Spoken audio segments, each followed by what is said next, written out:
안녕하세요. 여러분들의 생활 혜택들에 대하여 빠짐없이 챙겨드리는 복지비서 미스 킴입니다. 은행의 계좌 이체 서비스는 우리의 일상에서 매우 중요한 역할을 하고 있습니다. 많은 사람들이 매달 납부해야 하는 관리비, 대출금, 통신비 등을 낼 때 자주 이용하며 가족이나 친구와 돈을 주고받을 때에도 필수적으로 사용합니다. 특히 요즘은 중고물품이 사고 파는 경우가 많아져서 전혀 모르는 사람과의 거래에서 직접 현금을 전달하기보다는 계좌이체 서비스를 더 많이 활용하는 경향이 있는데요.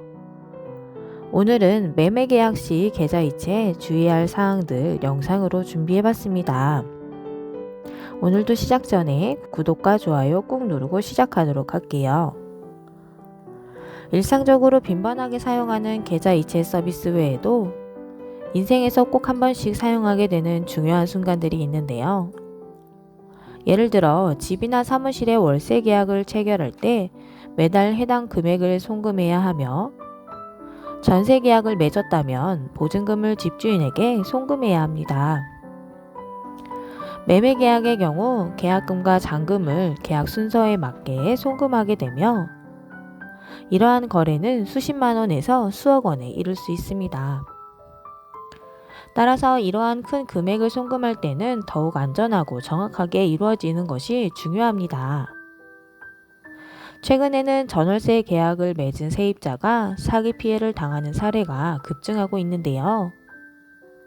세입자 입장에서 가장 중요한 것은 집주인에게 송금한 보증금을 안전하게 돌려받는 것입니다. 그러나 계약대로 송금했음에도 불구하고 전혀 돌려받지 못하는 경우가 빈번하게 발생하고 있습니다. 이러한 사기 유형 중 하나는 전입신고 제도를 악용한 사례입니다. 세입자는 계약서에 명시된 주소지로 이사한 후 주민센터에 방문하거나 온라인으로 전입신고를 해야 합니다. 이 신고를 통해 만약 경매로 집이 넘어가는 등의 불상사가 발생했을 때 대항력을 얻어 우선 변제를 요구할 수 있는데요. 여기서 주의해야 할 점은 전입신고의 법적 효력이 발생하는 시점입니다.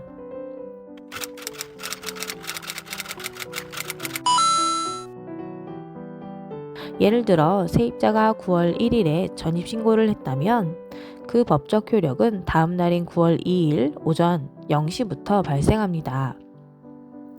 만약 세입자가 전입신고를 한 날 집주인이 대출을 실행하여 근저당을 설정했다면 전입신고의 법적 효력보다 근저당의 효력이 우선시됩니다. 이러한 경우 임차인의 보증금은 보호받기 어려워지는 상황이 발생할 수 있는데요. 이러한 피해를 방지하기 위해 국민은행, 우리은행, 신한은행, 하나은행, 농협 등 5개 은행에서 시행되고 있는 제도가 있습니다. 집주인이 주택담보대출을 신청할 때 대출 실행 과정에서 임대차 계약 정보를 확인할 수 있도록 하여 임차인의 보증금을 감안하여 대출을 실행하도록 하고 있는데요. 이를 통해 세입자의 보증금이 보호받을 수 있는 체계를 마련하고 있습니다. 또한 10월부터는 주택담보대출 처리 과정에서 전입세대 확인서를 제출해야 하는 새로운 절차도 도입됩니다. 대출 신청 시점과 대출 직전에 각각 이 서류를 제출해야 하며 이제는 주민센터에 직접 방문하지 않고도 행정정보 공동 이용 시스템을 통해 금융기관에서 전입세대 정보를 확인할 수 있게 됩니다. 계좌이체를 할 때 주의해야 할 점도 있습니다. 임대차 계약을 맺고 보증금을 송금할 때는 집주인의 신분증, 등기부 등본 등과 계약서의 내용이 일치하는지 반드시 확인해야 합니다. 최근에는 집주인의 이름으로 단체 통장을 개설하여 사기를 저지르는 경우도 발생하고 있습니다. 이런 통장에 보증금을 송금하게 되면 세입자는 큰 피해를 입을 수 있는데요. 결론적으로 계좌이체는 편리하지만 주의가 필요합니다. 특히 큰 금액이 오가는 경우에는 더욱 철저한 확인이 필요하며 이러한 정보를 통해 추가 피해를 예방할 수 있기를 바랍니다. 여러분의 소중한 자산을 안전하게 지키기 위해 항상 경각심을 가지고 거래에 임하시기 바랍니다.